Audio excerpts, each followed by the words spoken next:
ஏய்,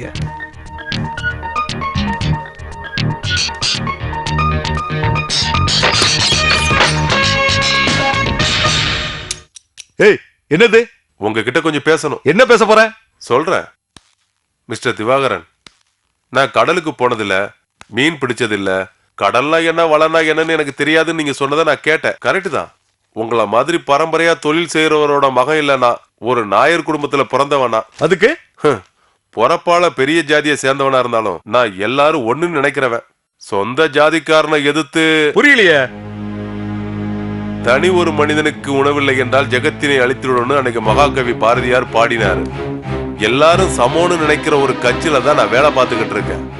ஆனா நீ சொந்த ஜாதியில இருக்கிற ஏழை தொழிலாளிகளை ஏமாத்திக்கிட்டு இருக்க. நான் ஏமாத்துறேனா? நான் ஒண்ணு யாரையும் ஏமாத்தல. தேவையில்லாம என் மேல பழிய போட்டது இல்லாம இப்ப நேரடியா வந்து என்ன திட்டுறியா? போடா வெளியில. கோச்சிக்காதீங்க மிஸ்டர் திவாகரன். சொந்த குடிசை கூட இல்லாத ஏழை தொழிலாளி கோலப்பனோட பிள்ளை, அடிப்படை படிப்பறிவு கூட இல்லாத மீனை வித்து பொழப்ப நடத்தின திவாகரன் கடந்த 5 வருஷத்துல எப்படி லட்சாதிபதி ஆனீங்க? ஜாதி பேர்ல வெட்டு கொலை கலவரத்தை உண்டு பண்ணி மந்திரிகளுக்கும் அதிகாரிகளுக்கும் ஊத்தி கொடுத்து பொண்ணுங்களை வச்சு மாமாவில பார்த்து எவ்வளவு தில்லு இருந்தா உனக்கு? மேல கை வச்சிங்க கொன்னுடுவேன். சில மானங்கட்ட மந்திரிகளுக்கு ஊத்தி கொடுத்து வாலாட்டுற இந்த மாதிரி மனுஷங்களை இந்த நாடு ஏத்துக்கணும் நம்புறீங்களா? காரு, எஸ்டேட், பங்களான்னு சொகுசான வாழ்க்கை வாழ்ந்துடலான்னு பாத்தியா? சொந்த ஜாதிக்காரங்களை ஏமாத்தி உன் சொந்த பந்தங்களுக்கு வேண்டப்பட்டவங்களுக்கு மட்டும் லோன் கொடுக்க அந்த பேங்க் உங்க அப்பா உருவாக்குனதா இல்ல உன் பரம்பரை சொத்தா? போடுறா கையெழுத்த. 7-8 மாசமா உங்ககிட்ட நடையா நடந்தானே அந்த கிழவனோட பேப்பர் தான் ஆகிது. போடுறா கையெழுத்த. என்னடா பாக்குற? போடுறா கையெழுத்த.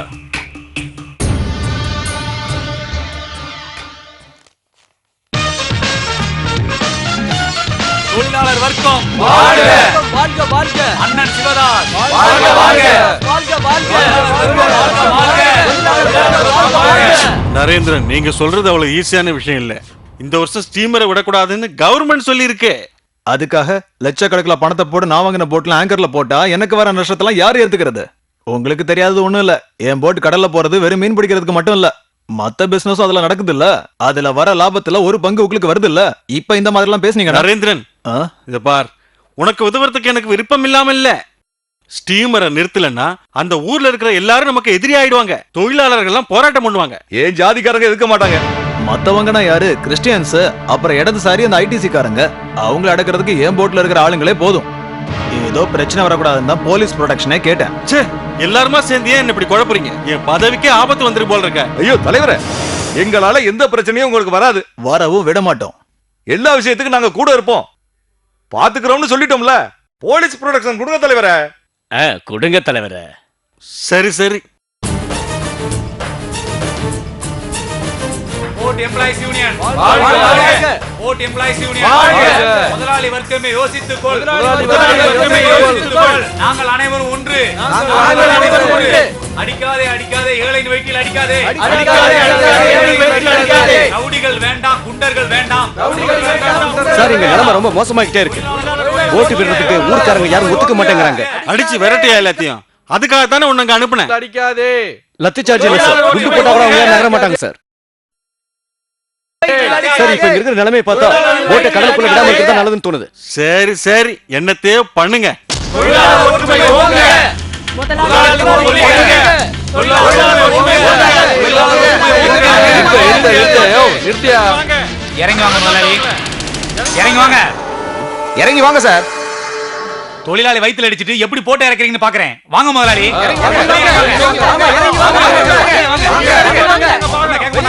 நிறுத்துங்க நிறுத்துங்க.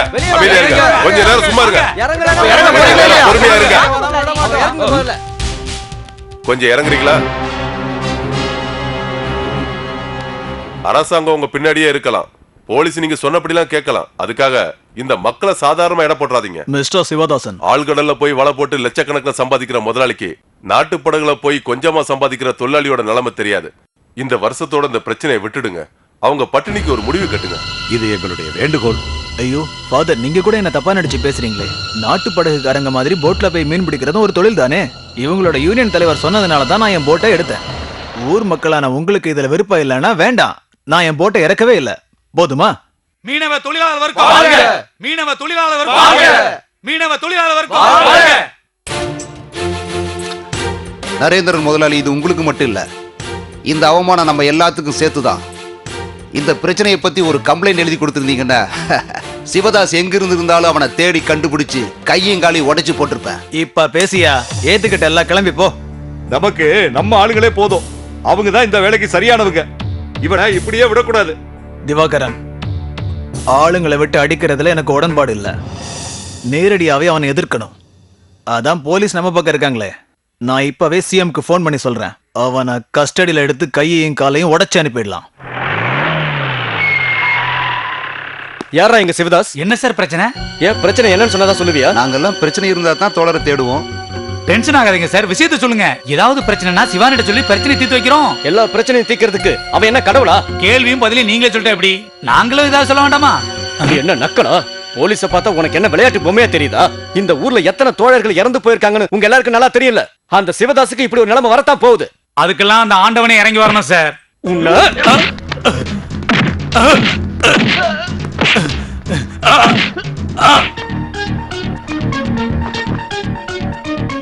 மேல இருக்கிறவங்க மேல கைய வச்சா மொத்த போலீஸ் டிபார்ட்மெண்ட் கீழே வரும்னு எனக்கு தெரியும். நீங்க வருவீங்கன்னு எதிர்பார்க்கல.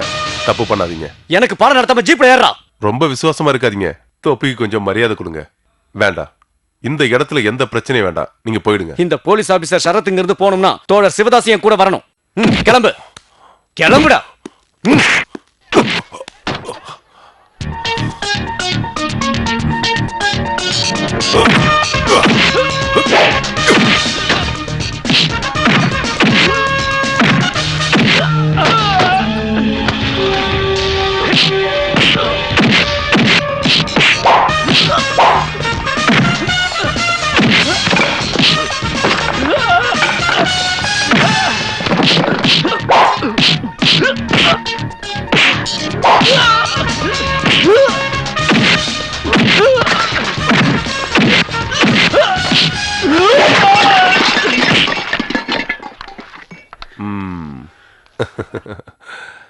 நான் சொன்னல, தொப்பிக்கு கொஞ்சம் மரியாதை கொடுங்கன்னு. இந்த ட்ரெஸ்ல கரப்பட்டுட்டா போறது கஷ்டம். அப்புறம் அந்த காட்டு முராண்டிங்க சொன்ன கட்டுக்கதையை கேட்டுட்டு தான் சாருங்க வந்தீங்கன்னா அது தப்பு. இந்த கேஸை பொறுத்த வரைக்கும் அவங்க தான் குற்றவாளி. இந்த ஏழை மீனவர்களை ஏமாத்தி பல கோடி ரூபாய் சம்பாதிச்சு அந்த திவாகரன் தான் நீங்க அரெஸ்ட் பண்ணணும். அதுக்கு உடந்தையா இருந்த அந்த நரேந்திரனையும்.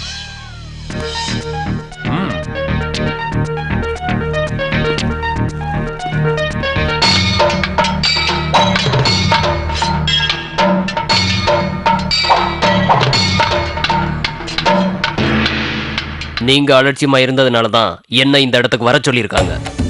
இருந்தாலும் நம்மளால இது வரைக்கும் ஒண்ணுமே பண்ண முடியல. ஆனா இப்ப மீனவக்காரங்களுக்குள்ள இருக்க பிரச்சனை நமக்கு ஒரு வழியை கொடுத்துருக்கு. அவங்களுக்குள்ள ஏற்பட்ட பிரச்சனையில தான் ஆளுங்க கொலைப்படுறாங்கன்னு அவங்க நினைக்கணும். இந்த வாய்ப்பை நாம தான் பயன்படுத்திக்கணும். சிவதாசனையோ விஸ்வனையோ 2 பேரையும் இன்னைக்கே தீர்த்து கட்டி ஆகணும். யூனியன்காரங்களுக்குள்ள ஒரு பிரச்சனை மாதிரி இருக்கணும். நமக்கு இதுக்கு எந்த சம்மந்தமும் இல்ல. ஒருத்தனையும் விட்டு வைக்காதீங்க. நம்மளுக்கு எப்பவுமே போட்டு வச்சிருக்கவங்க மேல விரோதம் இல்ல. மீன்கள் முட்டையிட்டு இனவிருத்தி பண்ற இந்த காலகட்டத்துல ஆழ்கடல்ல வலை போடுறது அந்த மீன்களோட இனத்தையே அழிக்கிற மாதிரி. அதனாலதான் இந்த நேரத்துல தொழில் பண்ணக்கூடாதுன்னு நாம கவர்மெண்ட் கிட்ட சொல்லியிருக்கோம். அதுல 88ல பாலகிருஷ்ணனோட கமிட்டி, 91ல ஜேம்ஸோட தலைமையில ஒரு கமிட்டி, 92ல டாக்டர் கைலாஸ் தலைமையில ஒரு கமிட்டி. இந்த மாதிரி சில விசாரணை கமிஷன் ஆரம்பிச்சதோட சரி. கடல்ல இருக்கிற எந்த உயிரினத்தை காப்பாத்துறதுக்கும் இந்த கவர்மெண்ட் கிட்ட இருந்து எந்த நிரந்தர தீர்வும் கிடைக்கவே இல்லை. இனிமே இந்த கவர்மெண்ட் இதுக்காக எந்த முடிவை எடுத்தாலும் சரி, எடுக்கலனாலும் சரி, இந்த காலகட்டத்துல போட்டு போறதுக்கு அனுமதிக்கவே கூடாது. எவ்வளவு கொடுமை பண்ணாலும், ஏன் நம்ம வாழ்க்கையே கெடுத்தாலும் இதுக்கு நாம அனுமதிக்க கூடாது.